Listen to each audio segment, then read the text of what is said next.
I'm not certain whether I'm honey, lover, or dearie. Of course, I wouldn't feel slighted at merely being saved. That's just her affectionate nature. Oh. Hello? Long distance? Oh, hello, baby. Say, how'd you get my number? Information had no business to. No, this is a silent number now. Uh-huh. Sorry, Bert, but you'll have to scratch it off your book. No, dear, I'm not stepping out anymore.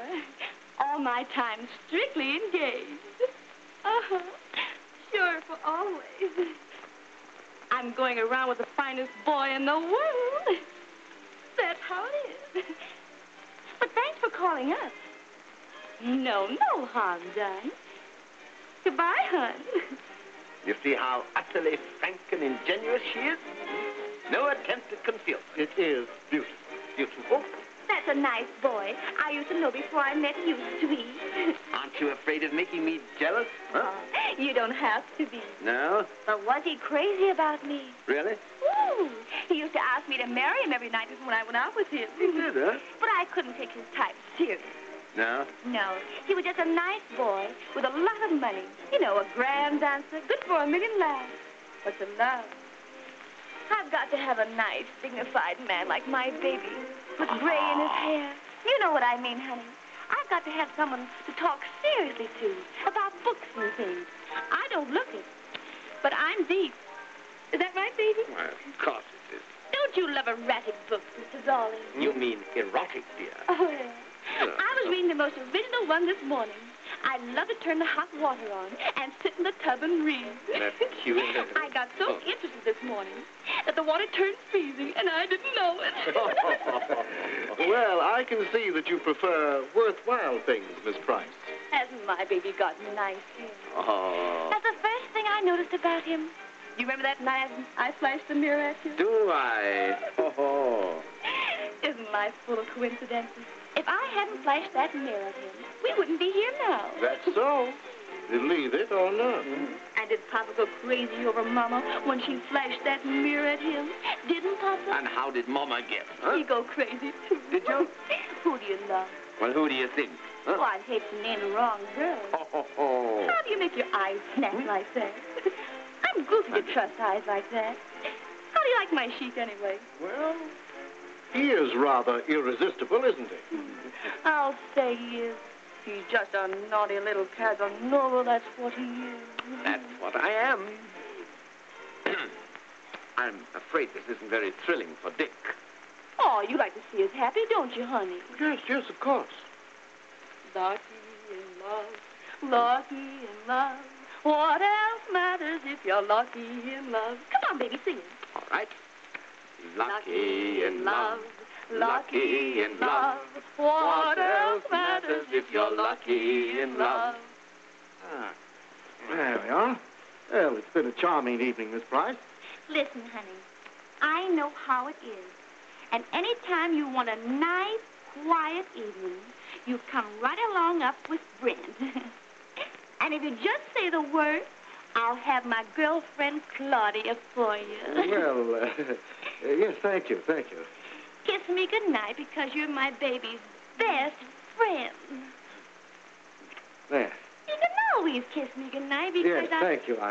Thank you so much. Good night, Brent. I'll see you to the elevator. Good. That's right. You tuck him in the elevator because he's your best friend. And don't I know it? Thank you. Good night. Cutie.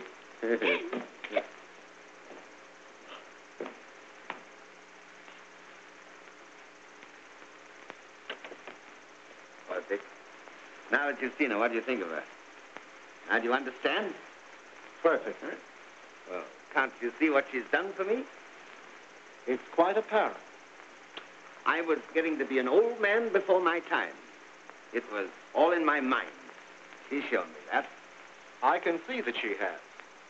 You know, Dick, it's a very difficult situation. I hoped you'd be a little bit more sympathetic about it. I have a lot of sympathy for you. Well, of course, if you're going to make a moral issue out of it. Oh, the moral aspect is your affair. Well, don't you think I've got a right to this? If you caught pneumonia, then asked me if you had a right to it, I suppose I should have to say yes. Well, what are you going to do about it? See my friend through his illness. Thanks, Dick. Thanks. Oh, so you think I'll get over it, do you? Well, I'm hopeful. Dick, I love her so much, I couldn't break this off if I tried. Now, you won't believe it, but there's nothing wrong about our friendship. No, there isn't. We're just good pals.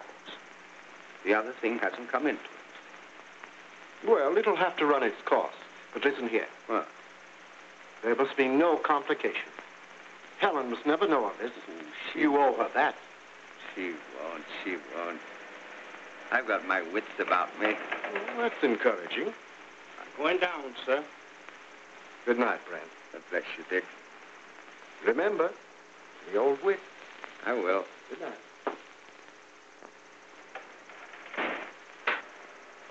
Sweetie. Yes, dear? Sweetie, you want to take the doggies for a walk around the block? Why, of course, dear. Anything you say.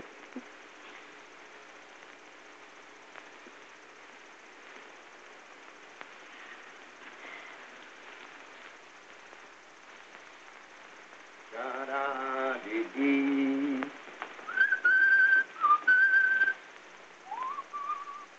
Laddie, speak what, boy? Speak what, Laddie?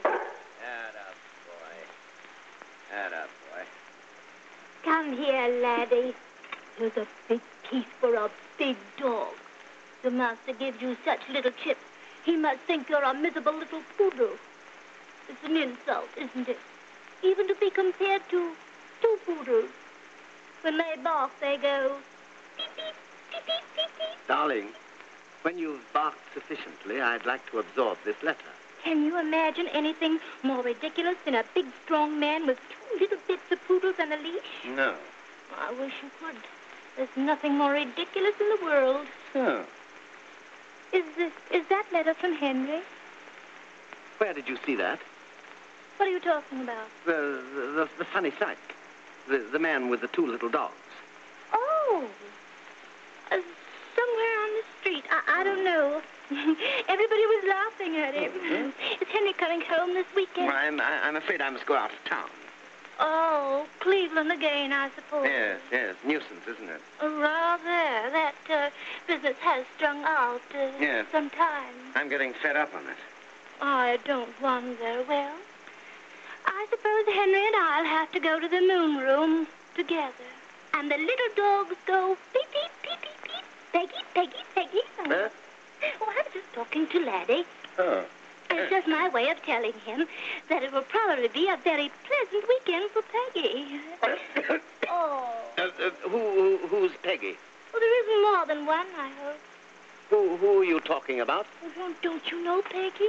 No, I don't seem to recall any... Oh, dear, then you are forgetful.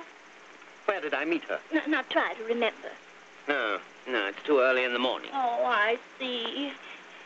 Is it hard to ponder over Peggy early in the morning? Huh? Oh, that's unfortunate.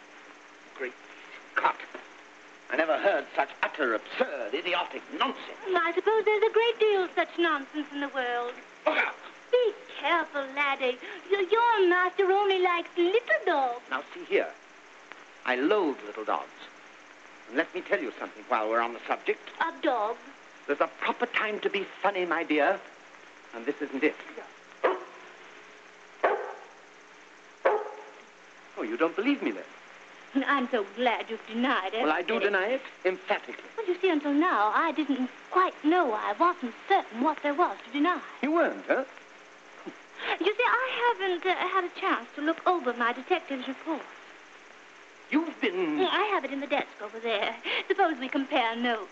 There's so much detectives overlook. So, you've had detectives trailing your husband through the streets. That's a dignified proceeding, I must say.